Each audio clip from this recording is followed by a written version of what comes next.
Hi friends, இப்போ நம்ம jeera rice செய்ய போகிறோம். அதுக்கு தேவையான பொருட்கள்: நெய் எடுத்துக்குங்க, அப்புறம் நல்லா நிறைய ஜீரகம் போட்டுக்குங்க, அப்புறம் கருவேப்பிலை போடுங்க. கருவேப்பிலை போட்டு இதமான தீயில் அதை வதக்கி விடுங்க. அது நல்லா வதங்கின பிறகு இஞ்சி பூண்டு பேஸ்ட்டும் அரைச்சி வச்சுக்குங்க.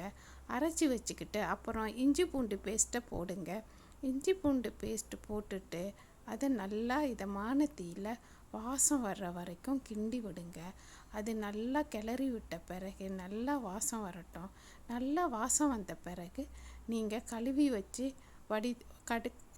நீங்கள் கழுவி வச்ச அரிசியை எடுத்தாந்து இதில் போடுங்க. இதை போட்டு மறுபடியும் அந்த அரிசியவும் இந்த நெய் இந்த கலவையில் சேர்த்து நல்லா கிளறி விடுங்க. இதை நல்லா கிளறி விட்ட பிறகு, இது ரொம்ப சிம்பிளான இது தான், நல்லா கிளறி விடணும். ஃப்ரெண்ட்ஸ், இது புது சேனல். நீங்கள் எல்லோரும் இதுக்கு லைக்ஸ் பண்ணுங்கள், சப்ஸ்கிரைப் பண்ணுங்கள். அப்புறம் என்னுடைய சமையல் குறிப்புகள்லாம் பார்த்துட்டு இதெல்லாம் எப்படி இருக்குன்னு எனக்கு கமெண்ட்ஸில் சொல்லுங்கள். இது நான் உண்மையிலே ஒவ்வொரு சமையலும் நான் நல்லா சமைச்சி சாப்பிட்டு பார்த்துட்டு தான் உங்களுக்கு இந்த பக்குவத்தை சொல்கிறேன். எல்லோரும் நீங்கள் எனக்கு சப்போர்ட் பண்ணுவீங்கன்னு நினைக்கிறேன். இந்த மாதிரி ரைஸை ஒரு தடவை நீங்கள் தீயில் வச்சு நல்லா கிண்டி விட்டால் அது நல்லா உடையாமல் இருக்கும். அப்புறம் நான் ஒரு கப்பு ரைஸ்க்கு 2 கப், எந்த கப் எடுக்கிறேனோ அதே கப்புட்டு 2 கப்பு தண்ணி வைப்பேன்.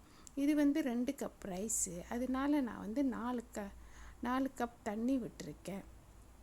அப்புறம் தண்ணி விட்டுட்டு அப்புறம் உப்பு போடுவேன். உப்பு போட்ட பிறகு இதை ப்ரெஷர் குக்கர்லாம் மூடி வச்சிடுறது. மூடி வச்சு இதுக்கு ஒரு 4 விசில் வந்ததும் அதை எடுக்கிறது. அதை எடுத்தால் ஜீரா ரைஸ் ரெடி. அவ்வளோதான். இது ரொம்ப சிம்பிளானது தான். ஆனால் ரைஸும் ரொம்ப நல்லாயிருக்கும், சாப்பிட ரொம்ப டேஸ்டியாகவும் இருக்கும். ஓகே ஃப்ரெண்ட்ஸ், பாய்.